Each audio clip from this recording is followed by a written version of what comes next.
بڑی اہم بات ہے جس کی سمجھ اکثر لوگوں کو نہیں آتی، اگرچہ وہ ڈگریاں رکھتے ہیں، دانش میں پہچانے جاتے ہیں، دنیا میں ان کی عقل و دانش کا لوہا مانا جاتا ہے، لیکن یہ یقین کتنے کم لوگوں کو نصیب ہے کہ تمام مخلوقات کا رزق اللہ سبحانہ و تعالیٰ کے ذمہ ہے۔ ہر کوئی یہ سمجھتا ہے کہ رزق میری محنت سے مجھے ملے گا۔ نو ڈاؤٹ محنت کرنے کی تو ضرورت ہے۔ لوگ یہ سمجھتے ہیں ڈگری ملی تو رزق ملے گا، پھر انگوٹھا چھاپ فیکٹریوں کے مالک ہیں اور ڈگریاں رکھنے والے بے روزگار پھرتے ہیں۔ اس وقت کسی کو خیال نہیں آتا، اس وقت کسی کو یہ سوچ نہیں آتی کہ اس کا رزق اس کی ڈگری کے ساتھ وابستہ کیوں نہیں ہے۔ آئیے دیکھتے ہیں رب العزت اس بارے میں کیا ارشاد فرماتے ہیں۔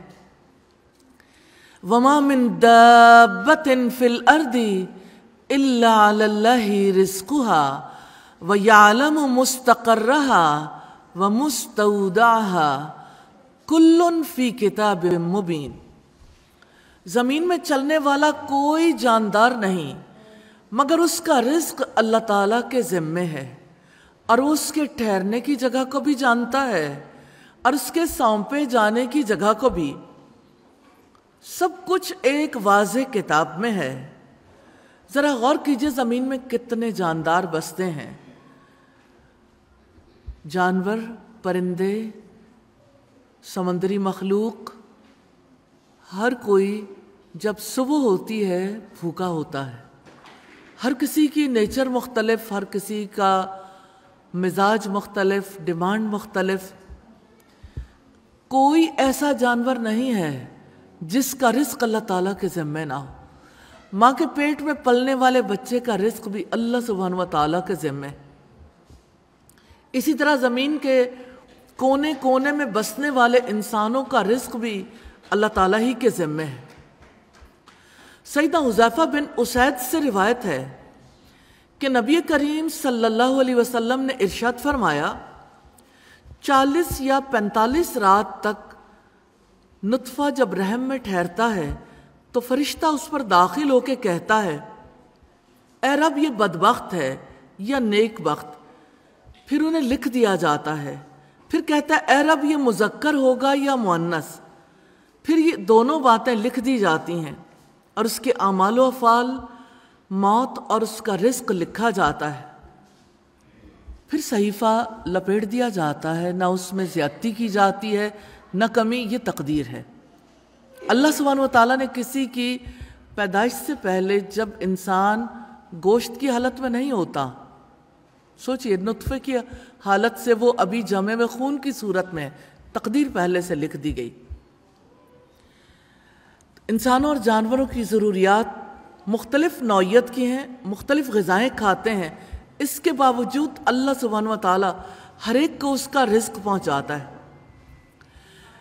سوال یہ پیدا ہوتا ہے انسان کو یقین کیوں نہیں آتا؟ اس لیے کہ انسان سوچتا نہیں ہے، غور و فکر نہیں کرتا، اس لیے اسے اللہ سبحانہ و تعالیٰ کی قدرت پر یقین نہیں آتا۔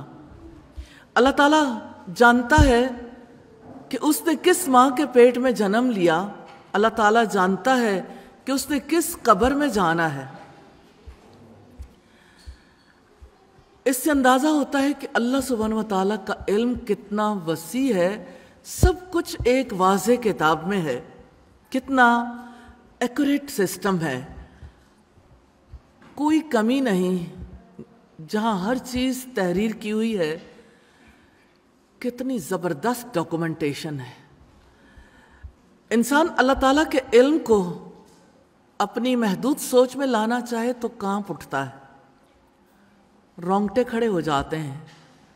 اس کے علم کے تصور سے ہی انسان عاجز آ جاتا ہے۔